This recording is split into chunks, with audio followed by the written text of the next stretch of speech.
આ ઘેરેતે જો આવીને જો આ કડિયા કામ જો પ્લાસ્ટર કરવું પડે, આ માલ બી સાંભળવો પડે, કણની કરી પછી આમ કરીને આમ કરવું પડે. તારે શીખવા વેળા કડિયા કામ જો હે તમારે કરવું હોય તે આ જગ્યા એક મજૂર આવી જવાનું. કમેન્ટ મેં નંબર મોકલી દીધું ને તે પૈસા મળી જેવું કામ આવે તો રોકડા ગલત કમેન્ટ માં લખશું. કડિયા કામ કાંસી ને લઈ પવડા લઈને કાંસો આપવો પડે.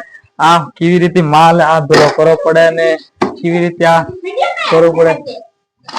અરે હેલ્પર કી ગયો રે લાવે તગારો રે તારી કોર તો દે ફટાફટ માલ. આ કા જિંદગી જાટા લઈ પવડા ના માલ ભરીને આલો ફટાફટ લાવો. કો કારીગર ને મને દાડો બુડવાયા 5 વાગ્યા